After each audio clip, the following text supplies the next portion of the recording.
낮까지도 사랑하십니다. 예.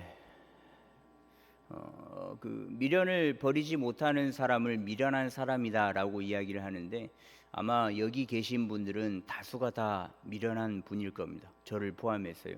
왜 미련한 사람이냐면, 뷔페를 가면 내가 참 미련한 사람이다라고 늘 느끼거든요. 뷔페를 가기로 약속을 했다. 그러면 그 전 식사를 일단 거릅니다. 그래, 내가 저만 그런 건 아니잖아요. 내가 가서 모조리 다 먹어버리겠다라는 마음으로 그 전에 식사를 건너뛰고 굉장히 허기진 상태에서 가서 식사를 시작하는데, 미련하게 먹고 싶은 것을 먼저 먹지 않습니다. 많이 먹는 방법이 있는데 그걸 알고 계신가요? 모르시죠? 제가 알려드릴게요. 이게 꿀팁인데, 먼저 이렇게 가벼운 걸로 시작을 하셔야 됩니다. 샐러드 위주로 이렇게 드시다가 속을 약간 따뜻한 걸로 채워야 되니까 죽이나 혹은 스프로 약간의 그 위장들을 데우고, 그 이후에 이제 본격적으로 먹기 시작하는데, 차가운 음식과 따뜻한 음식을 나눠서 먹는 게 훨씬 더 많이 들어갑니다. 그래서 많이 드시고, 근데 이제 먹다 보면 배가 부르잖아요. 그래, 내가 이것까지만 먹고 끝내야 되겠다 하는데, 속에서는 못 받아들이니까 그만 먹어라고 하는데, 이제 디저트 배는 또 따로 있잖아요. 그래서 디저트도 갖다 먹고 과일까지 먹고 이것저것 먹고 진짜 이 목끝까지 차게끔 먹고 난 다음에 집에 돌아올 때 후회를 합니다. 내가 왜 그랬지? 앞으로는 이러지 않을 거야. 그냥 적당히 먹을래 라고 해도 다음에 또 뷔페 약속이 잡히면은 이번에는 두 끼를 굶어 가지고 시작을 해볼까, 뭐 이런 생각을 하기도 하고요. 그러니까 밥 먹는 것 하나만으로도 진짜 미련을 버리지 못해서 참 내가 미련한 사람이구나 라는 것을 생각할 때가 있고요. 또 헤어진 연인들은 어떻습니까?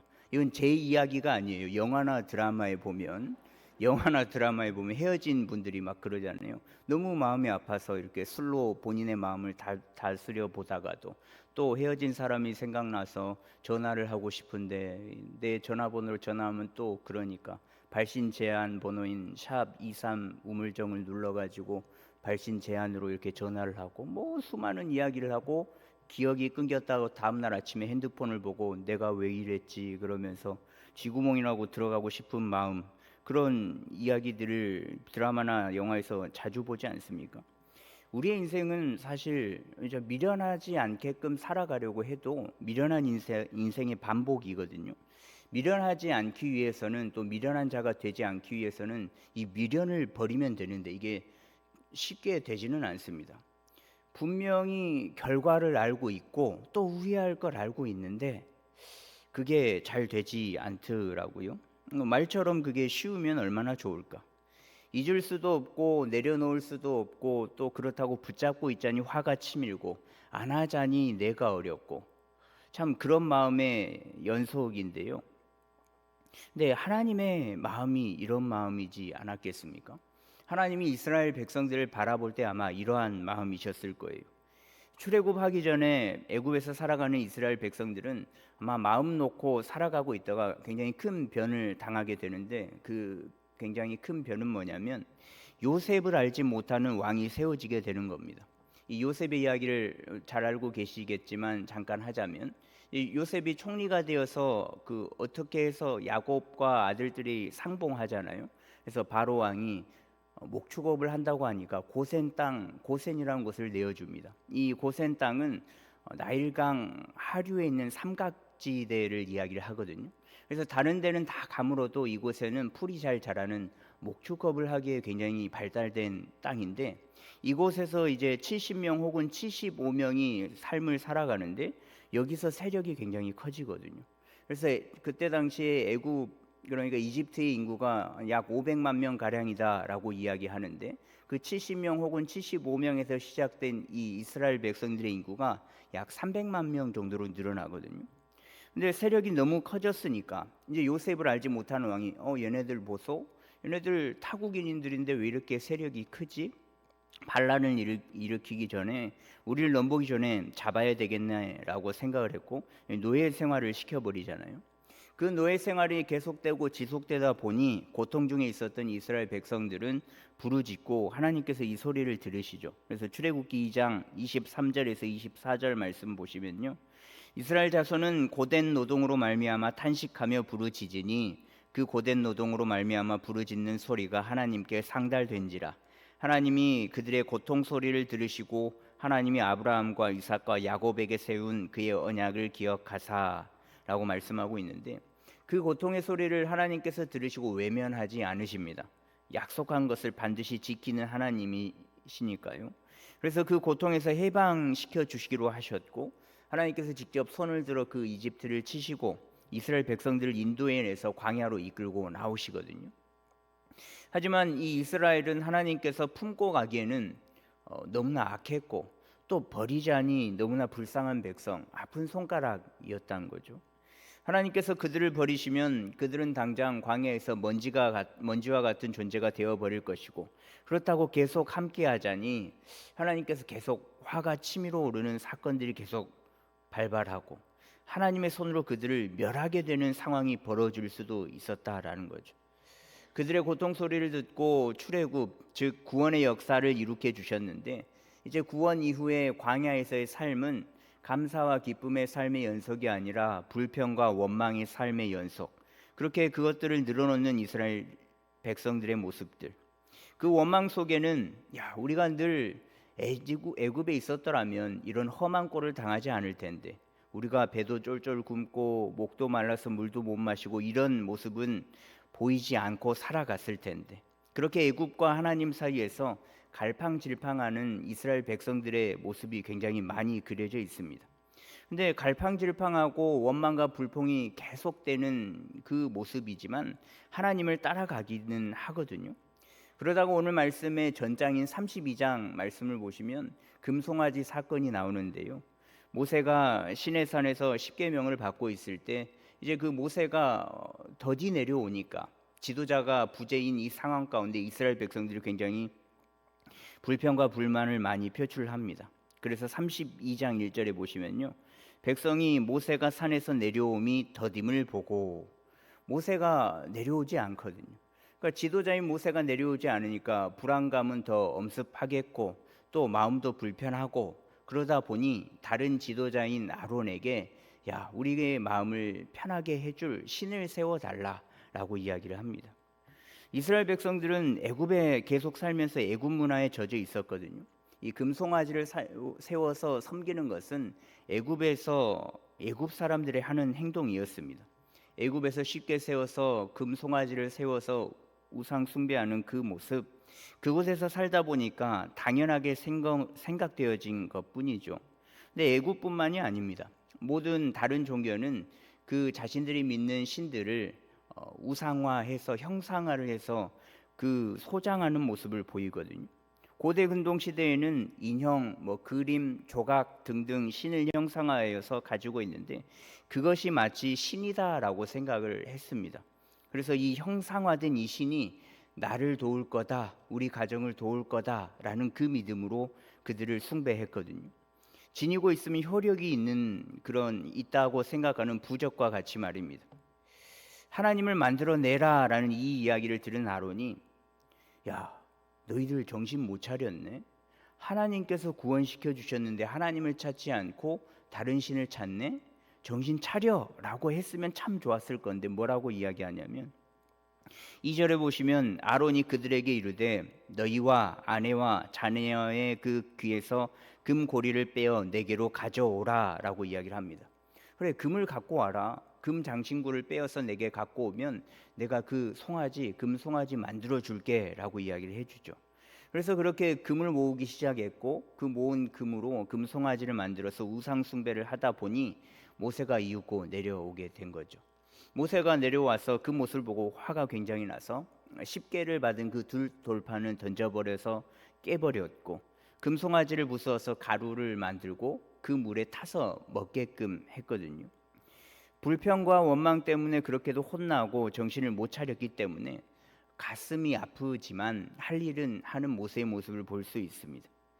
또 하나님으로부터 질책을 받고 벌을 받아 3,000명 가량이 죽임을 당하고요, 이때 모세가 하나님 앞에 나아가서 이스라엘 백성들을 대표하여서 하나님 앞에 죄를 사하는 기도를 한 이후의 모습이 오늘 본문의 말씀인데요. 하나님께서 모세의 기도를 들으시고 다시 한번 기회를 주십니다. 이제 약속의 땅에 곧 있으면 들어갈 거라고, 들어갈 거니까 너희들은 나만 믿고 따라오라고 그렇게 말씀해 주시는데, 그러면서 섬뜩한 말씀을 이어서 하시거든요. 오늘 말씀 3절에 보시면요, 너희를 젖과 꿀이 흐르는 땅에 이르게 하려니와 나는 너희와 함께 올라가지 아니하리니 너희는 목이 곧은 백성인즉 내가 길에서 너희를 진멸할까 염려함이니라 라고 말씀하십니다. 하나님께서는 백성들과 함께 가지 않겠다라고 말씀하시면서 혹 함께 하다가 내가 너희를 진멸할까 함이다라고 말씀을 하시거든요. 이 말을 들은 이스라엘 백성들은 4절에 보시면 백성이 이 준엄한 말씀을 듣고 슬퍼하여 한 사람도 자기의 몸을 단장하지 아니하니라고 말씀하고 있는데요. 이 몸을 단장하지 않았다라는 것은 슬픔에 처한 것을 나타내거든요. 몸에 그 장신구를 하나도 없게끔 해서 내가 지금 슬픔의 상황에 처한 거예요라는 것을 나타내고 있는 겁니다. 그러니까 치장을 하지도 않았을 것이고 또 뽐내려고도 하지 않았을 겁니다. 그런데 하나님께서 뭐라고 이어서 말씀하시냐면 5절에 보시면 너희는 장신구를 떼어내라 그리하면 내가 너희에게 어떻게 할 것인지 정하겠다라고 말씀을 하시거든요.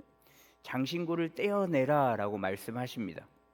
이 장신구는 몸을 치장하는 것인데 분명 앞절인 4절 말씀에는 자기의 그 몸을 단장하지 않았다라고 했잖아요. 장신구를 떼어내라는 것은 장신구를 차고 있었다는 것인데 그러면 이게 무슨 뜻인가? 아마 이스라엘 백성들이 아직 정신을 못 차렸다라는 것을 알 수 있는 부분이죠. 슬픔에 처했으니 슬픔을 표현하는 단장을 하지 않아야 하는데 기존에 있었던 그 장신구를 빼지 않았다는 것으로 해석을 할 수 있거든요. 즉 단장은 하지 않았으나 단장이 된 상태로 있었다라는 것을 알 수 있죠. 또 이 말씀을 영적으로 해석을 해본다면 보이는 것은 단장을 하지 않았는데 이들의 속마음은 아직도 애굽을 향한 마음이 또 그 생활들을 그리워했던 마음이 또 하나님 앞에 불평과 원망이 있는 마음이 우상에 대한 마음이 있었다라는 것으로도 볼 수 있습니다.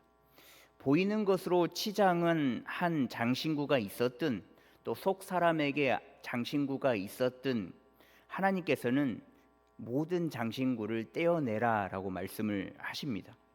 이 장신구가 뭐길래 하나님께서는 이것을 떼어내라고 하신 걸까? 장신구를 떼어내는 게 그렇게 어려운 일일까? 오히려 너무 쉽고 간단한 일 아니었을까? 하나님이 마음을 바꾸실 만한 그 의미 있는 일은 아닌 것 같은데 하나님은 이 말씀을 통해서 무엇을 이스라엘 백성들에게 원하고 계시는 것일까? 장신구는 자기를 화려하고 아름답게 꾸미기 위해서 착용하는 것이지 않겠습니까? 자신을 돋보이고 또 자기를 자랑하기 위해서 장신구를 착용합니다. 하나님 앞에서 장신구는 자기를 드러내고 자기를 과시하고 자기를 높이는 것, 그러니까 하나님이 아니라 자기에게 주목하고 자신을 앞세우는 것이죠. 그러니까 이스라엘 백성들은 언제든지 착용하고 있는 장신구를 떼어내서 다시금 금 송아지를 만들어서 섬길 마음이 있다라는 거예요. 불평과 불만 그리고 원망 함께 하시는 그 하나님을 늘 잊고 자신의 힘으로 살아가야겠다라는 모습을 장신구를 착용하는 모습이다라는 거거든요. 지금은 어떻게든 넘어가는데 언제든 지도자인 모세가 많은 시간 동안 부재 중이라면 장신구를 착용하고 있으니 불안한 우리는 언제든지 보이는 신을 형상화해서 언제든지 섬기겠다라는 생각이 있는 이스라엘의 모습을 볼 수 있습니다. 그런데 이런 모습들이 우리에게도 있거든요. 하나님이 아니라 사람이 주목받고 중심이 되는 것이고 내 인생에서 하나님이 아니라 나 자신이 드러나기를 원하는 주인이 되려는 모습이 분명히 있거든요. 그런 모습이 있다면 우리도 하나님 앞에서 장신구를 주렁주렁 달고 있는 것은 아닐까 싶습니다. 하나님 앞에서는 반드시 겸손하고 또 순종하지 않고 겸손하게 순종하지 않고 하나님보다 나를 더 높이고 하나님보다 나를 더 드러내게 하려고 하고 있는 것은 아닐까 자신을 돌아봐야 하거든요. 그래서 하나님께서 이스라엘 백성들에게 장신구를 떼어내라 라고 하신 이 말씀이 오늘 지금 우리에게도 그러한 마음이 있는 우리에게 너희들도 내 앞에서 장신구를 떼어내라 라고 말씀하고 계시지는 않을까 싶습니다. 이 말씀을 받아들였을 때 과감하게 자신이 주렁주렁 달고 있는 장신구를 떼어내는 모습이 하나님께서 원하시는 모습이거든요. 겉모습을 치장한다고 해서 속이 변하는 것은 아닙니다. 단지 그 장신구로 인해서 그 잠시 동안 가려질 뿐이거든요. 그래도 다행인 것은 오늘 말씀 6절에 보시면 이스라엘 자손이 호렙 산에서부터 그들의 장신구를 떼어내니라 라고 말씀을 나타내고 있죠. 이스라엘 자손들은 하나님의 이 말씀을 듣고 다행히도 장신구를 떼어내기는 합니다. 자신을 높이고 자신을 나타내기 위하여서 주렁주렁 달고 있었던 이 장신구를 떼어내기는 합니다. 약속의 땅에 들어간 후에 자신의 생각대로 원하는 대로 살아가려고 했던 그 생각, 장신구를 떼어내며 나의 생각은 버리고 이제는 하나님의 뜻대로 살아가겠습니다 라는 그 결심으로 장신구를 떼어내는 모습을 보입니다. 그리고 이후의 모습은 깨뜨린 십계명을 모세가 다시 받는 모습이 나타나고요, 또 성막 건립을 진행하는 모습이 이어집니다. 그러니까 이들이 장신구를 떼어냄으로써 다시금 하나님께서 원하시는 그 방향으로 한 발자국 한 발자국 나아가는 모습을 보였다라는 거죠. 우리의 모습도 이와 같은 모습이 되었으면 좋겠습니다. 나를 위해서 혹 장신구를 주렁주렁 달고 있다가도 야, 이거는 떼었으면 좋겠다. 너가 하나님의 자녀, 나의 자녀라고 이야기를 하는데 이 장신구는 나를 가리는 것이니 바로 떼어놨으면 좋겠다라고 말씀하실 때에 그 장신구를 떼어내고 하나님 앞으로 나아갈 수 있는 우리 모두가 되었으면 좋겠습니다. 여기서 마무리해야지라고 생각을 했는데 성경을 더 읽다 보니까 한 가지를 더 발견하게 되었는데요. 이 32장 그 금송아지를 만드는 그 사건 속에서 아론이 뭐라고 했습니까? 너희의 아내와 자녀에게 있는 그 귀의 금고리를 내게 가져오라 라고 이야기를 했거든요.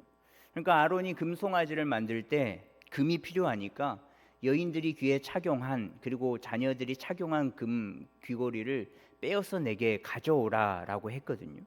이 말의 3절 말씀에 보시면 모든 백성이 그 귀에서 금고리를 빼어 아론에게로 가져가매 라고 말씀하고 있습니다. 그러니까 모든 백성이 그 이야기를 듣고 금 귀걸이를 빼서 아론에게 가져다 주었거든요. 그것을 녹여 금송아지를 만들었고요. 근데 이상하잖아요.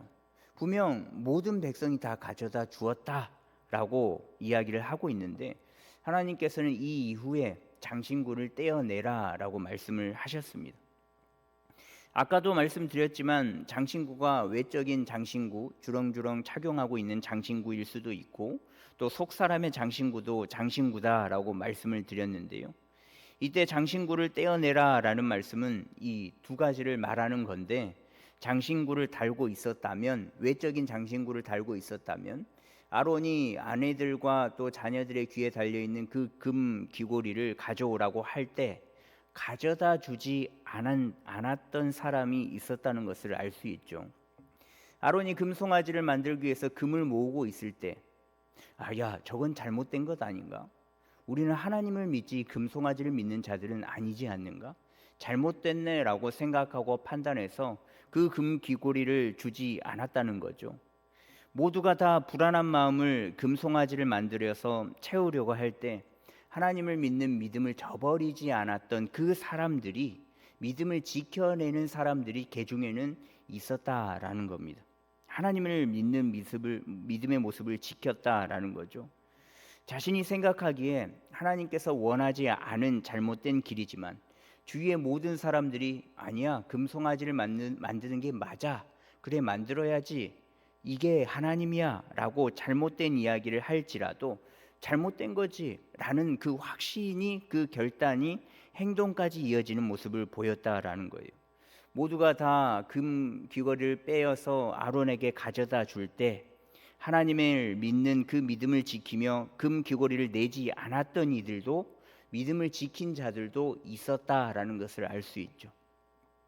그런데 그렇게 믿음을 지키며 금송아지를 만들 때 내지 않았던 금 귀걸이라고 하더라도 하나님께서 보시기에는 떼어내야 할 장신구일 수도 있다라는 것을 알 수 있거든요.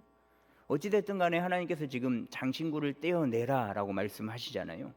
그러니까 내가 생각할 때 금 귀걸이를 떼어서 주지 않았던 사람들, 그러니까 하나님을 믿는 믿음을 정확하게 지킨 사람들, 정확한 그 하나님을 믿는 믿음으로 의에 이르렀다라고 생각하는 것이 하나님께서 생각할 때 떼어내야 하는 장신구가 될 수도 있다라는 거예요. 금송아지를 만들 때 금 귀걸이를 내지 않는 믿음은 잘했다 칭찬받을 만한 믿음인데 그 모습이 혹 하나님에게는 떼어내야 할 장신구의 모습일 수도 있다라는 겁니다. 특히 약속의 땅에 들어가기 전에 이 말씀을 하시잖아요.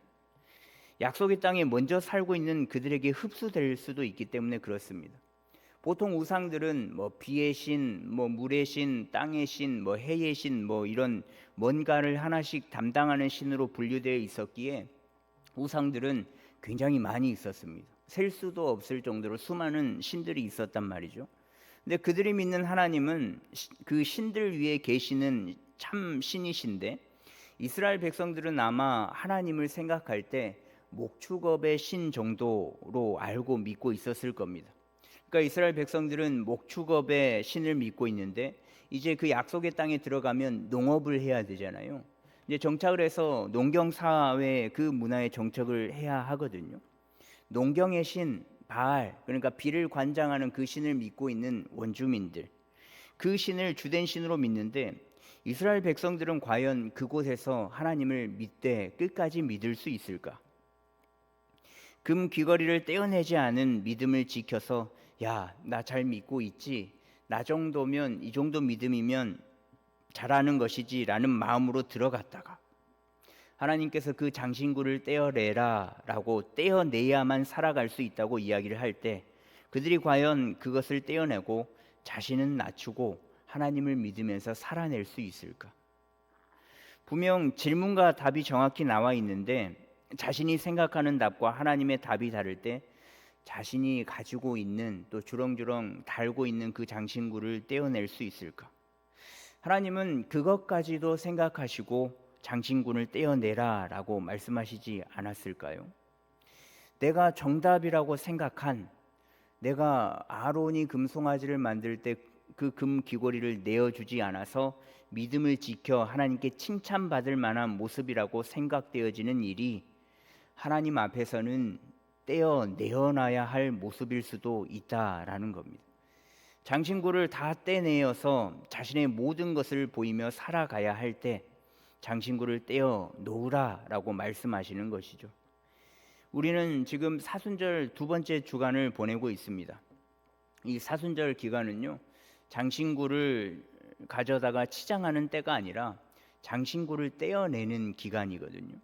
그러니까 주님의 십자가 앞에서 화장을 하고 금 귀걸이를 달고 이렇게 더 치장하고 내 속에 있는 것을 보이지 않기 위해서 치장하는 기간이 아니고 화장을 지우고 장신구를 떼어내고 민낯을 드러내고 아무것도 치장하지 않는 모습으로 나아가야 하는 기간이 이 사순절 기간입니다. 장신구를 떼어내고 화장을 지우고 민낯으로 나가면 부끄럽다라는 생각이 들 수도 있겠지만 하나님께서는 그 민낯까지도 사랑하시는 분이시기에 너를 가로막고 있고 너를 가리고 있는 그 장신구를 떼어내고 나오기를 원하고 계신다라는 거죠. 더 나아가서 사순절 기간뿐만 아니라 살아가는 모든 인생의 그 순간순간들은 하나님 앞에 나올 때에는 그 모든 장신구를 떼어내고 나오기를 원하고 계십니다. 왜냐하면 그렇게 나와왔을 때 하나님께서 더 큰 은혜로 그 민낯을 가려주시기 때문에 그렇습니다. 있는 그대로의 모습을 보이며 민낯을 보이는 이 사순절 기간이 되었으면 좋겠습니다. 더 나아가서 사람들에게도 보이지 못할지라도 하나님 앞에서는 늘 치장하지 않고 민낯을 보이면서 장신구를 떼어내는 모습으로 나아가는 우리의 모습이 되었으면 좋겠습니다. 내 모습 이대로 사랑하여 주시는 분이 우리가 믿는 하나님이다라는 것을 기억하면서 더 하나님 앞에 나아갈 때는 있는 그대로의 모습으로 민낯으로 나아가는 우리가 되기를 간절히 소망합니다. 이 시간 함께 기도하겠는데요. 이스라엘 백성들은 모세의 부제가 길어졌을 때 다른 신을 원했고 또 금송아지를 하나님이라고 생각해서 우상 숭배를 했죠. 그 모습에 하나님께서는 약속의 땅에 들어가기 전에 장신구를 떼어내라 라고 말씀을 하셨고요. 나의 모습을 가리는 또 감추는 장신구, 약속의 땅에 들어가기 위해서는 그 장신구를 반드시 떼어내야만 합니다.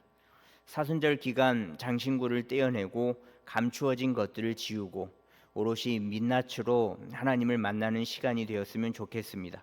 더 나아가서 우리 모든 일생 가운데 하나님 앞에서만큼은 치장하지 않고 있는 그대로의 모습으로 나아가는 우리의 모습이 되게 하여 주시라고, 또 신실함으로 살아내는 우리가 되기를 원하는 마음으로 주여 한번 외쳐 부르시고 함께 기도하도록 하겠습니다.